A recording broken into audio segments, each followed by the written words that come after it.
The Khan. When I wrote The Khan, I was looking for a crime novel about family, something like The Godfather, but with a British Asian backdrop. I couldn't find anything to fit the bill, and in turn, I couldn't stop thinking about the story I wanted to read while wondering why it didn't exist. Family is a huge part of South Asian culture, along with the drama that can bring. Immigrants from India and Pakistan have a track record of building successful businesses in Britain, and this too fed into the narrative I was looking for. Nothing else interested me, and the story in my head kept getting bigger and bigger until I sat down to write it myself. I wrote the first draft whilst pregnant with my first child, and the version that is in shops today evolved in many ways, but the themes I started with are still there. Growing up, representations of Muslims of British Pakistani background in books were few and far between.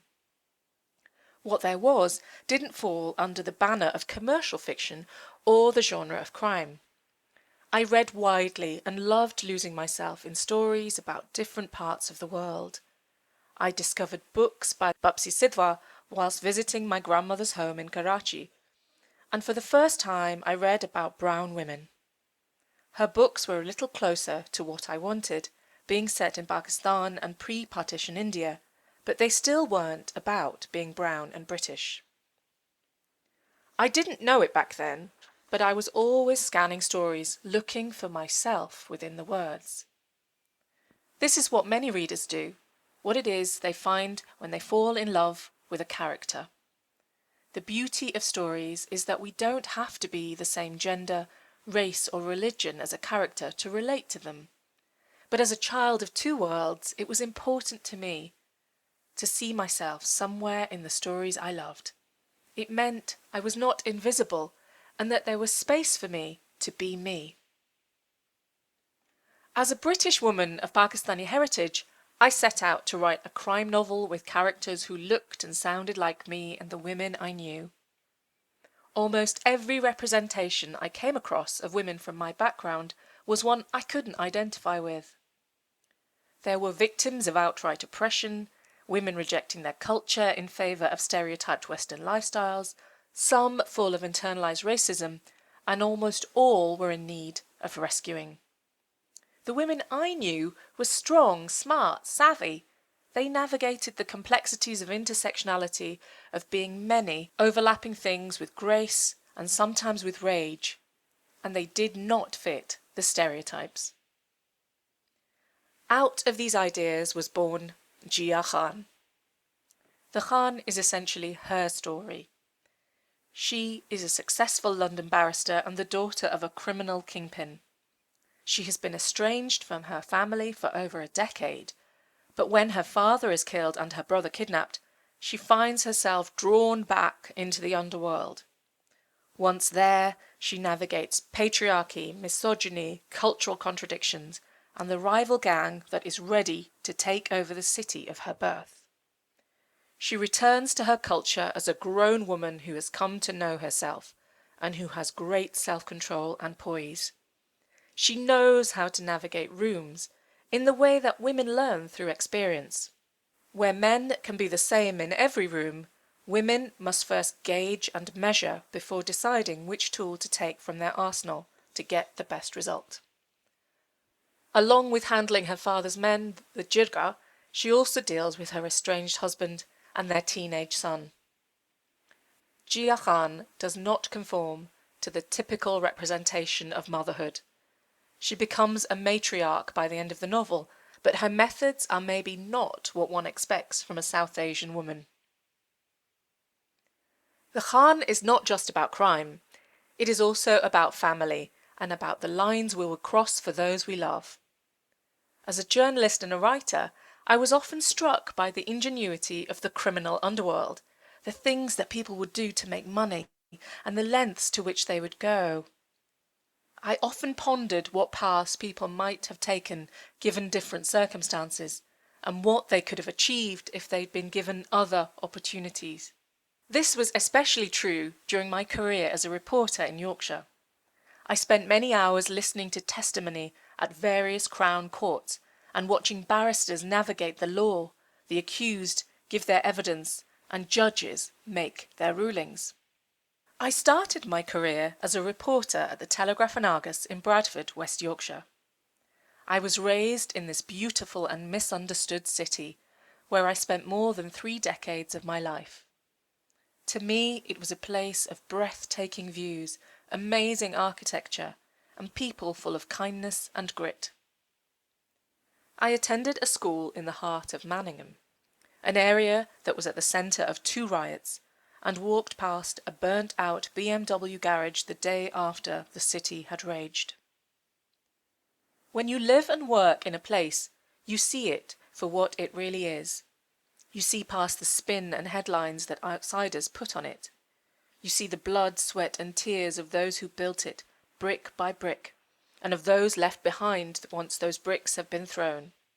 You see when the fuse was lit and by whom, and you see the potential the place once had. The Khan was my attempt at capturing all of this with raw honesty. As a reporter, I'd often cover late shifts which ran from 3 p.m. to 11 p.m. My colleagues would finish work and head home around 5:30. I would stay in the office making regular calls to the police and fire brigade, following up leads and developing contacts who knew what was really going on.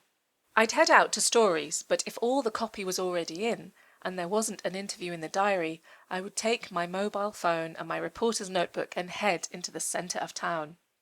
I'd walk from Hallings towards Centenary Square, past the 19th century Bradford City Hall. In winter, the Grade 1 listed edifice was bathed in soft orange light, its landmark clock tower standing tall, keeping watch and counting time. I'd cross the road towards the Alhambra Theatre and head towards a cafe at the edge of the city centre called Café Lahore. It was filled with young British Asians looking for a place to hang out. The decor was different to other curry houses or cafes at the time. The place was filled with chrome chairs and brown tables. The burnt orange walls were hung with prints of film posters, classic Hollywood and vintage Bollywood. Images of Amitabh Bachchan in double denim during his angry young phase in the 80s were placed beside Al Pacino in his iconic role as Michael Corleone. The crowd was people in their 20s, a mix of professionals and students. The menu was a mix of lamb or vegetable karais and grills alongside lasagna with a masala kick. And all these were followed by school dinner puddings, a reflection of our 2nd and 3rd generation upbringing. I'd place my phones and my shorthand-covered notebook on the table and people watch. I'd have dinner there, meet friends, develop contacts and make new acquaintances. It was here that the seed of the Khan was planted. This world that was never written about, but where I spent so much of my time. None of this was to be found in bookshelves yet, especially not when seen through the eyes of a woman. Bentleys and Ferraris occasionally drove by, but the streets were mainly filled with BMWs and Mercedes. The beauty business was thriving, and young women liked to spend their money on treatments, hair, and handbags.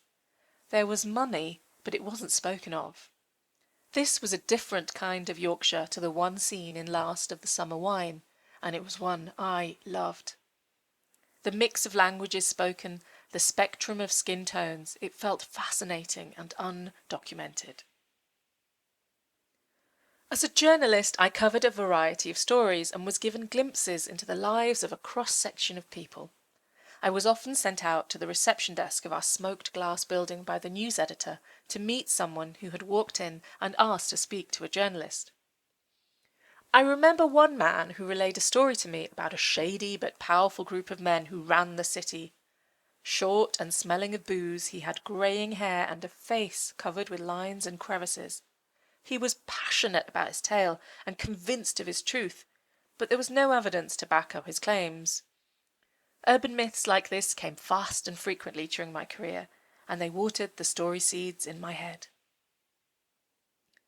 Court reporting, inquests and investigative pieces were all good grounding for developing story ideas and characters. The scent of various courthouses, the sun shining on the street where a heinous crime had been committed, the broken look in the eyes of an accused person, these things all stayed with me like a box of textile cuttings ready to be called up when I sat down to stitch the Khan together. I met all kinds of characters, and my position allowed me to ask them questions I would not otherwise have been able to. One of the best things about being a journalist is the privilege of mixing with people at all levels of society. I loved the city where I grew up, but the media seemed to concentrate on its racial divide, problems and poverty. They couldn't see the hope, the joy, or the real reasons for what was going on. The fact that these were real people with dreams and ambitions was conveniently forgotten. I always felt we were judged, maligned, and undersold. Yes, there were problems, but there were reasons for them, and there were people who wanted things to change. When I wrote the first draft of the Khan, it was a screenplay, and in it Jia Khan was written as a man. The story only came alive when I redrafted and decided to make the protagonist female. All of the sudden, I could relate to her better. I knew what she was up against, and the story developed layers that it didn't have before. The shift in perspective radically changed, and it became a novel about more than just crime. It became about the things that women have to do to succeed and the ways in which patriarchy tries to tear them down.